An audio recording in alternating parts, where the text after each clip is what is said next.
Boa noite à Igreja e a todos aqueles que nos assistem. A paz de Deus para todos. Ao ouvir as notícias, começamos a ficar mais alegres porque sabemos que já se está a ouvir falar sobre novamente abrir de portas, obviamente com contenção, obviamente com prudência, com bom senso, mas estamos muito gratos a Deus porque, tal como nós tínhamos previsto, após a Páscoa, estamos a perceber um finalizar de um tempo e um iniciar de um outro tempo, e glória ao nome do Senhor por causa disso, pois sabemos que Deus Ele está no controle de todas as coisas e aquilo que Ele permite, Ele tem um propósito sobre tudo aquilo que faz.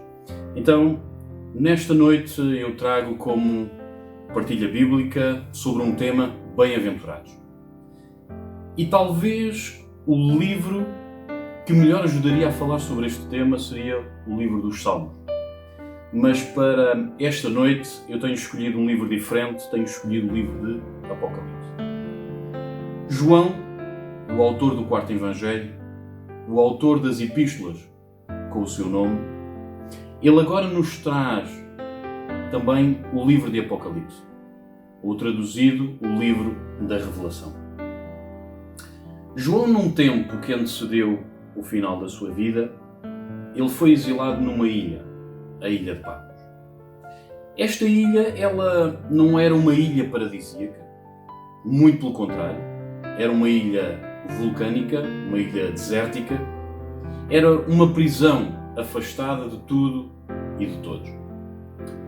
Mas é curioso pensarmos que foi neste ambiente vulcânico, foi neste ambiente desértico, foi neste contexto de isolamento e exílio que a João lhe foi dada esta revelação de Cristo, como dizem os primeiros 2 versículos do capítulo 1, e eu gostava de ler, dizem assim: revelação de Jesus Cristo, a qual Deus lhe deu para mostrar aos seus servos as coisas que brevemente devem acontecer. E pelo seu anjo as enviou e as notificou a João, seu servo, o qual testificou da palavra de Deus e do testemunho de Jesus Cristo e de tudo o que tenho visto. Com o exemplo de João, conseguimos também perceber que mesmo num ambiente de isolamento, Deus está connosco e Deus fala connosco. Assim, Apocalipse, ao contrário do que se possa imaginar, não é um livro que fala somente do futuro, não é um livro que fala somente do amanhã, mas é um livro que nos fala do hoje e do presente dos dias de hoje. Então eu convidava-vos a abrir as vossas Bíblias em Apocalipse, no capítulo 3,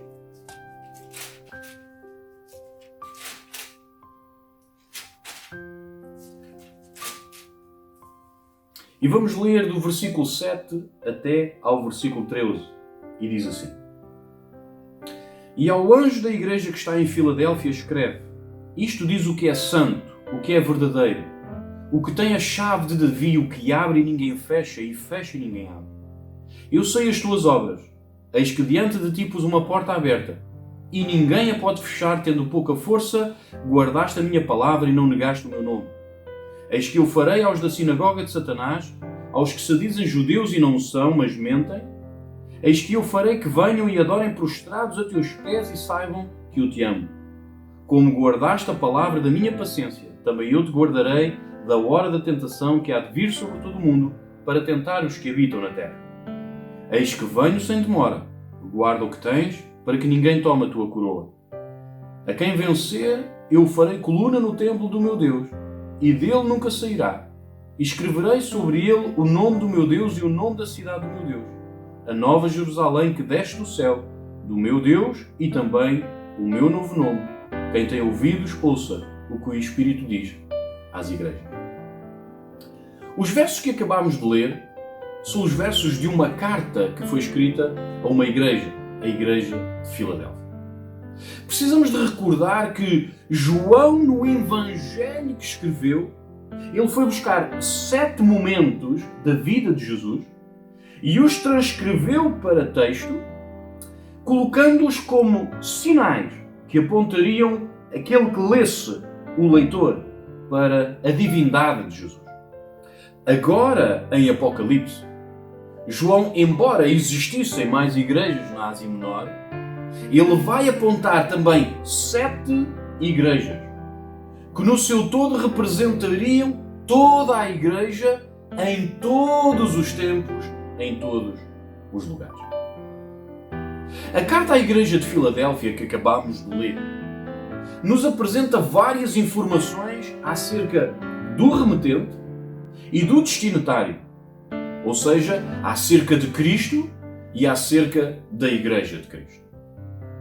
E são essas informações que iremos abordar esta noite, e lembrando novamente o nosso tema desta partilha bíblica, que é bem-aventurados. O versículo onde eu fui buscar este tema é o versículo 3 do capítulo 1, que eu gostava de ler, que diz assim: Bem-aventurado aquele que lê, e os que ouvem as palavras desta profecia, e guardam as coisas que nelas estão escritas, porque o tempo ele está próximo. Em primeiro lugar, bem-aventurados aqueles que ouvem o que Jesus sabe. No versículo 8, e eu vou ler novamente para lembrarmos, diz assim: Eu sei as tuas obras, eis que diante de ti pus uma porta aberta e ninguém a pode fechar. Tendo pouca força, guardaste a minha palavra e não negaste o meu nome. No versículo 8 do nosso texto, Jesus utiliza uma expressão eu sei. Eu sei é um dos atributos de Jesus. Jesus não é somente o eu sou, o Deus Criador, o Deus sustentador, aquele que tem toda a autoridade e tem todo o poder no céu e na terra. Mas porque Ele é o eu sou, Ele também pode dizer eu sei. Porque, como Deus, Ele sabe todas as coisas, pois Ele é omnisciente. Hebreus no capítulo 4, versículo 13 diz assim: Nada em toda a criação está oculto aos olhos de Deus. Tudo está descoberto e é exposto diante dos olhos daquele a quem havemos de prestar contas. Ainda Provérbios no capítulo 15, versículo 3 diz: Os olhos do Senhor estão em toda a parte, observando atentamente os maus e os bons. Então, é desta forma que Jesus se apresenta à igreja de Filadélfia. Eu sei as tuas obras. Eu sei aquilo que tens feito. Eu sei o teu esforço. Eu sei a tua motivação. Eu sei a tua dedicação. Eu sei o que tu estás a fazer. Eu até sei aquilo que tu estás a pensar fazer. Sabem? É muito importante que a igreja tenha esta percepção. Que Jesus, o Senhor da igreja, Ele sabe. Ele sabe quais são as obras de amor que cada um tem feito. Ele sabe a obra que cada um está a fazer. Ele sabe a obra que cada um está a pensar fazer. Mas também é importante nós pensarmos que Jesus, Ele também sabe aquilo que a cada um tem faltado fazer. Versículo 8 diz que Jesus, Ele também sabe alguma coisa mais. Ele também sabe a força da igreja. Diz assim: Eu sei as tuas obras, eis que diante de ti pus uma porta aberta e ninguém pode fechar, tendo pouca força. Filadélfia era uma cidade que estava situada num lugar estratégico, na principal rota do correio imperial de Roma para o Oriente. A cidade era chamada a Porta do Oriente. Mas apesar disso, a igreja nesta cidade, ela era uma igreja pequena, constituída por pobres, por escravos, sem qualquer tipo de influência política ou social. Ou seja, na perspectiva humana, nós temos uma igreja com pouca força. Mas nesta noite eu gostava de lembrar alguma coisa que um dos nossos jovens, o João Francisco, ele há poucos dias atrás ele partilhou no Instagram, nos The Found, e ele disse que nós não somos o que os outros dizem que nós somos.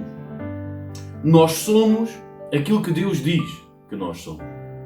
Jesus, ele disse à igreja que, embora eles fossem vistos como tendo pouca força, eles mantiveram-se fiéis, guardando a palavra e não negando a sua identidade em Cristo Jesus.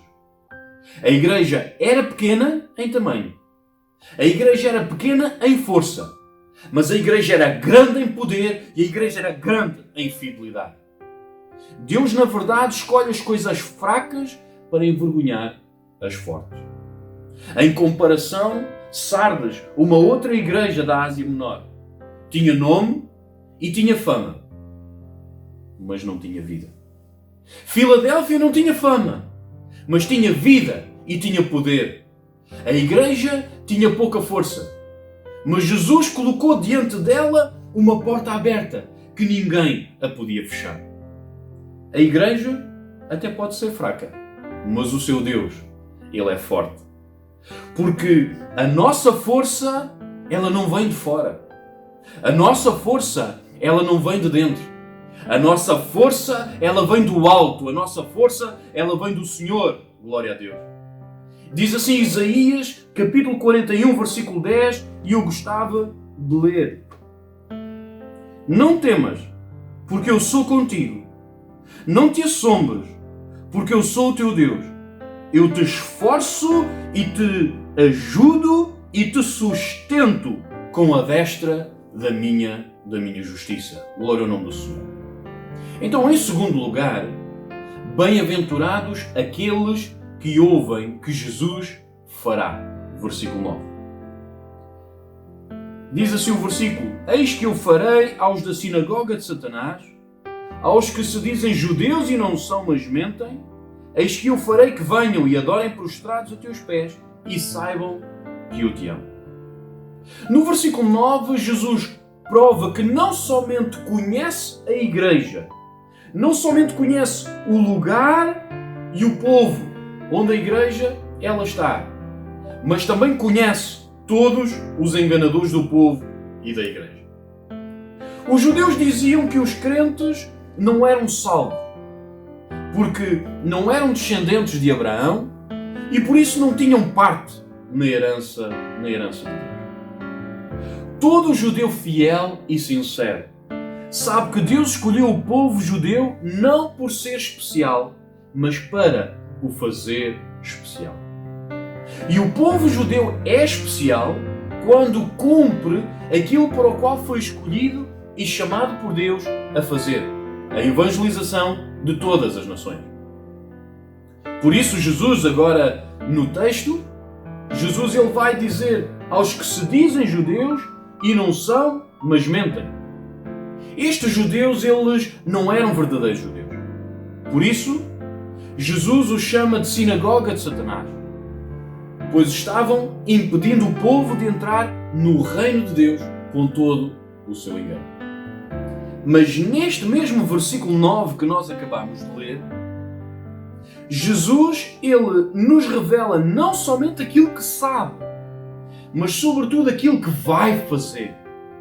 Por isso, bem-aventurados aqueles que ouvem o que Jesus fará. Neste versículo 9, apesar de toda a tentativa de engano, Jesus diz que não é a igreja que se vai dobrar ao engano. Mas Jesus ele fará com que os enganadores se dobrem perante ele, que é o Messias, e perante a sua igreja. Jesus fará com que os enganadores eles reconheçam que a igreja é povo de Deus. E eles saberão que Jesus Cristo, ressurreto, ama a sua igreja. A igreja que guarda do engano. A igreja que se guarda dos enganadores. Também será guardada na hora da tentação, que há de vir sobre todo o mundo. Versículo 10. Como guardaste a palavra da minha paciência, também eu te guardarei da hora da tentação que há de vir sobre todo o mundo, para tentar os que habitam sobre a terra. Também o versículo 12 diz assim: a quem vencer, eu farei coluna no templo do meu Deus, e dele nunca sairá. E escreverei sobre ele o nome do meu Deus e o nome da cidade do meu Deus, a nova Jerusalém que desce do céu do meu Deus, e também o meu novo nome. Filadélfia era uma cidade muito fustigada por terremotos. A cidade com tantos templos que tinha aos deuses gregos, as colunas dos templos não resistiam a tantos terremotos. E Jesus, usando esta analogia cultural, Jesus ele vai dizer que ao que vencer, ele também fará.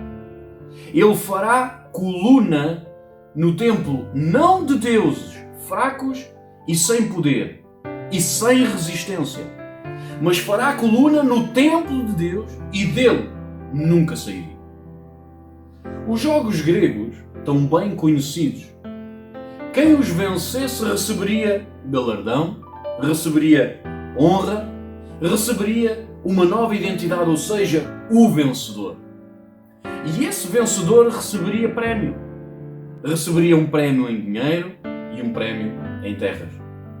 Jesus usa novamente a analogia cultural e diz o que fará ao que vencer. Escreverei sobre ele o nome do meu Deus e da cidade do meu Deus. Versículo 12. Ou seja, ao que vencesse, o Senhor colocaria o nome do seu filho e viveria com ele para sempre. Em terceiro lugar, bem-aventurados aqueles que ouvem que Jesus ele virá. Versículo 11. Diz assim o versículo: eis que venho sem demora, guarda o que tens, para que ninguém tome a tua coroa. O versículo 11 tem de ser entendido paralelamente com os versículos anteriores. Se olharmos para o versículo 11 e o retirarmos fora do contexto e esquecermos tudo aquilo que está para trás, nomeadamente os versículos 8 e 9, vamos pensar que a ênfase deste versículo é ficarmos recolhidos e manter-nos seguros, guardando-nos do engano, dos problemas deste mundo, até que Jesus venha. Mas quando juntamos os versículos anteriores com este versículo 11, nós percebemos que, apesar da igreja de Filadélfia ter pouca força, Jesus iria colocar uma porta aberta. Da mesma forma que Filadélfia foi criada para ser a porta da cultura grega, Jesus iria abrir uma porta de salvação para a igreja de Filadélfia e ninguém a poderia fechar. Jesus promete guardar a igreja fiel, ao mesmo tempo que encoraja a igreja a entrar pela porta aberta da evangelização e da missão, sem qualquer tipo de medo ou qualquer tipo de receio. Não basta ser uma igreja que guarda a palavra, como no versículo 8. É preciso ser uma igreja que proclama a palavra. Não basta ser uma igreja que não nega o nome de Cristo, como diz no versículo 8. É preciso uma igreja que anuncie o nome de Cristo. Não basta ser uma igreja que guarda a fé. É preciso ser uma igreja que põe a sua fé em prática, que põe a sua fé em ação. Assim como a cidade tinha uma missão, ser missionária da cultura grega, a igreja devia ser missionária, mas agora do Evangelho. A porta, ela estava aberta. Mas hoje, a porta também está aberta. E precisamos de aproveitar as oportunidades enquanto é dia, até que Jesus venha. Eu gostava de terminar esta partilha bíblica lembrando novamente o versículo 3 do capítulo 1 de Apocalipse, que foi daqui que eu fui retirar o tema para esta partilha bíblica.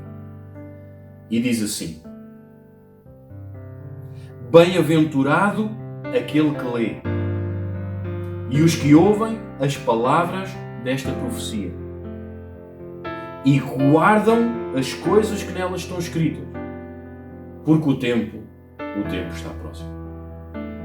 Então, nesta noite, nós seremos bem-aventurados, ou seja, seremos muito felizes se lermos, se ouvirmos e se guardarmos o que Jesus sabe, o que Jesus fará e que Jesus também ouvirá. Desta forma, me gostava de despedir nesta noite e que esta carta que Jesus escreveu à Igreja de Filadélfia possa ser uma carta que fique no nosso ouvido, fique na nossa mente e, sobretudo, fique no nosso coração, para que nós nos possamos lembrar que, apesar de todas as coisas, apesar desta nova realidade, Jesus, o ressurreto, Ele abriu uma porta para a sua Igreja, uma porta para proclamar o Evangelho, uma porta para anunciar o Cristo ressurreto, e que ao mesmo tempo o possamos fazer guardando a sua palavra no nosso coração, guardando a nossa fé, porque o tempo está próximo. Então, amados, nesta noite eu me despeço com um grande abraço a todos e que Deus ricamente vos abençoe.